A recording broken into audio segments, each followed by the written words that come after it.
Hello everyone, welcome to Learn Express. तो दोस्तों, आज की इस वीडियो में हम लोग प्रश्नावली 4.2 के सवाल लगाने वाले हैं। तो चलिए फिर आज की इस वीडियो को स्टार्ट करते हैं। हमारा सबसे पहला क्वेश्चन है, गुणनखंड विधि से निम्न द्विघात समीकरणों के मूल ज्ञात कीजिए। हमको जो समीकरण दी गई है इसके गुणनखंड करने हैं, और गुणनखंड करने से हमें x के दो मान प्राप्त होंगे, वही हमारे दोनों मूल होंगे। द्विघात समीकरण के दो मूल होते हैं, एक होता है अल्फा और एक होता है बीटा। ठीक है, तो कैसे गुणनखंड करेंगे अभी हम सीखते हैं। सबसे पहला हमारा क्वेश्चन है, उसको सबसे पहले नोट कर लेते हैं। एक्स स्क्वायर -3x और -10 बराबर 0।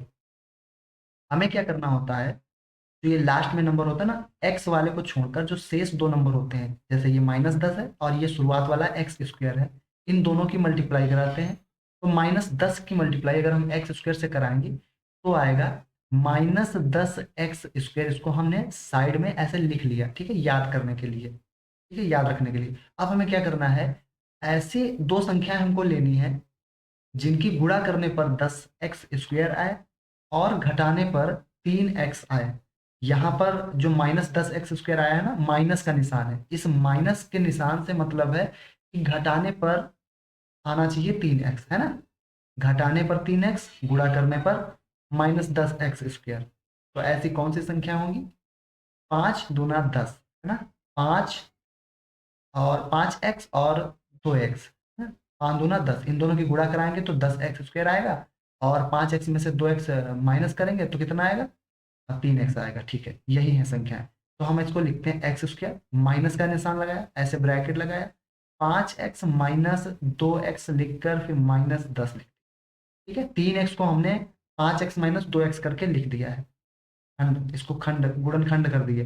तो अब हमें क्या करना है, x square minus 5x, 5x देखो प्लस का था माइनस का हो गया, -2x था तो ये हो गया हमारा प्लस का 2x, ये हो गया, और माइनस का 10 बराबर 0। अब क्या करेंगे, शुरुआत के दो को और लास्ट के दो को हम पकड़ लेंगे। शुरुआत वाले दो में x कॉमन है, तो बचेगा क्या हमारा, x - 5। ठीक है, एक्स स्क्वायर से x कॉमन लिया तो x बचा, 5x में से हमने x कॉमन लिया तो 5 बचा। प्लस का निशान लगाएंगे, दो कॉमन ले लेंगे दोनों में, तो हमारा x बचेगा और माइनस का 5 बचेगा, बराबर में 0। तो फिर इन दोनों में x - 5 कॉमन है, फिर क्या बचा हमारे पास, x + 2 बचा, बराबर में 0। तो अब हमें पता है ना कि जैसे जो मल्टीप्लाई में चीज होती है, तो इसको अगर इक्वल के दूसरी तरफ तरफ ले जाते हैं ना, तो वो क्या हो जाता है, बदल जाती है संख्या ना। मल्टीप्लाई वाले भाग में हो जाती है, भाग वाली मल्टीप्लाई में। तो यहाँ पर x - 5 x + 2 के मल्टीप्लाई में है, जब दूसरी साइड में इसको ले जाएंगे तो वो भाग में हो जाएगी, और 0 के भाग में कोई भी संख्या होती है वो 0 होती है। यानी इसको हम ऐसे लिख सकते हैं कि यदि x + 2 बराबर 0 हो जाए, यानी कि x - 5 को अगर हम दूसरी साइड में ले जाएंगे तो x + 2 बराबर 0 हो जाएगा। तो x का मान हमारा कितना आएगा, तो x बराबर हमारा आएगा -2। ठीक है, पहला मान हमें मिल गया।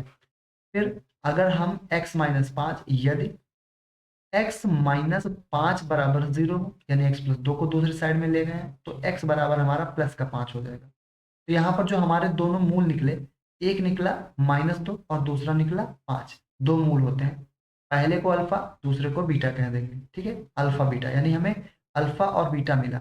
अब इसका ये कोई जरूरी नहीं है कि ये -2 है यही अल्फा है, 5 है यही बीटा, ऐसा कोई जरूरी नहीं है। हम 5 को भी अल्फा मान सकते हैं, -2 को भी बीटा मान सकते हैं, कोई दिक्कत की बात नहीं। ठीक है, अगला क्वेश्चन हम देखते हैं। अगला क्वेश्चन हमारा है दूसरा नंबर, 2x² प्लस x - 6 बराबर 0। क्वेश्चन नोट करते हैं, दूसरा हमारा 2x² प्लस का x है, माइनस का 6 है, बराबर में 0 है।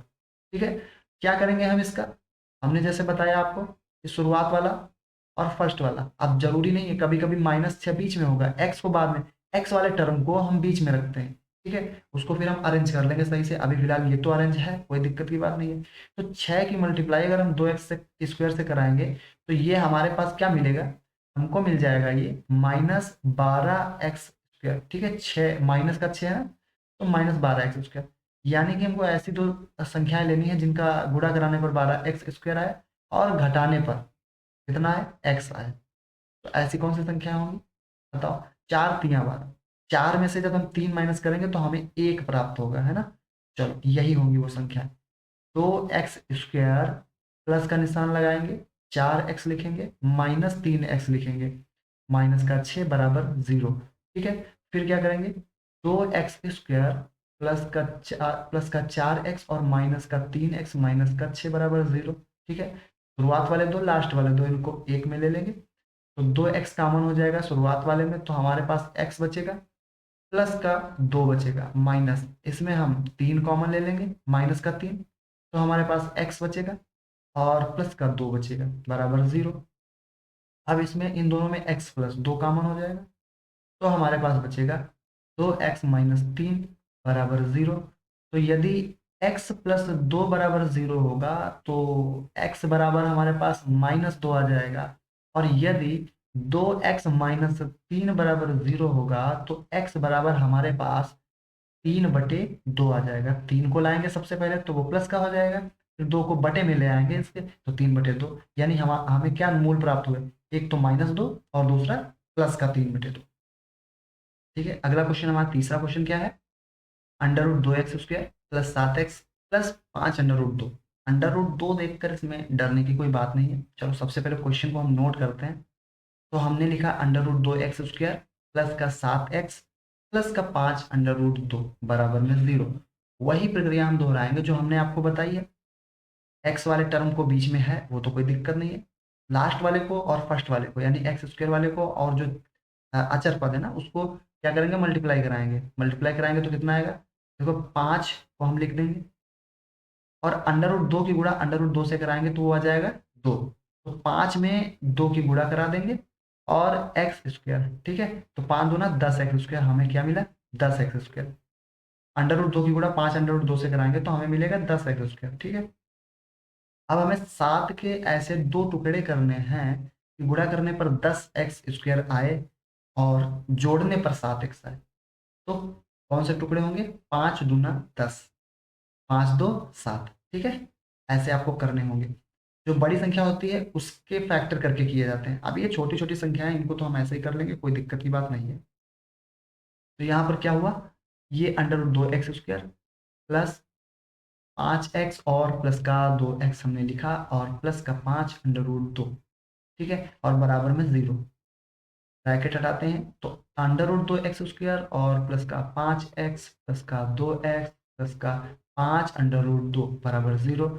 शुरुआत वाले दो लास्ट वाले दो, क्या कॉमन मिलेगा इसमें, इसमें हमें मिलेगा x कॉमन, तो हमारे पास बचेगा √2x प्लस का 5, प्लस इसमें हमें कॉमन मिलेगा √2, तो हमारे पास बचेगा √2x और प्लस 5 बराबर 0। अब हमें कॉमन मिलेगा √2x प्लस 5, हमारे पास बचेगा x प्लस √2 बराबर 0। फिर वही प्रक्रिया कि यदि √2x प्लस 5 बराबर 0 होगा तो हमारे पास x बराबर -5/√2 निकलेगा, और यदि x प्लस √2 बराबर 0 होगा तो x बराबर माइनस का √2 निकलेगा। हमारे पास x के जो दो वैल्यू प्राप्त हुई हैं, जो दो मान प्राप्त हुए हैं वो हुआ है -5/√2 और माइनस का √2। यही हमारे दो मूल यानी अल्फा और बीटा के मान हो गए। ठीक है, बड़े आसान से सवाल होते हैं। अब आपके लिए दो सवाल बचे हैं, एक 4 नंबर और एक 5 नंबर। बड़े आसान से सवाल है। 4 नंबर को देखकर थोड़ा सा आपको अजीब लग रहा होगा क्योंकि इसमें क्या है, हर है। ठीक है, परिमेय संख्या दी गई 1/8। तो इसमें करना कुछ है नहीं इतना खास, थोड़ा सा मैं आपको बता देता हूँ, बाकी आपको खुद से लगाना है। ठीक है, कुछ सवाल मैं आपके लिए होमवर्क के तौर पर छोड़ता हूँ। ठीक है, चलो इसमें बताते हैं थोड़ा सा क्या करना है आपको।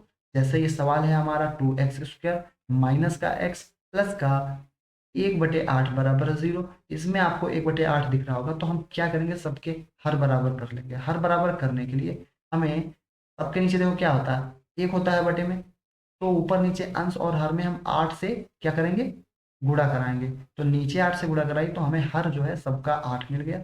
अब ऊपर गुणा करानी है जहां जहां पर हर में 1 है। तो ये हो गया 16x², ये हो गया 8x, और ये प्लस का 1। इसमें तो 8 था तो इसमें तो गुणा करानी नहीं, बराबर 0।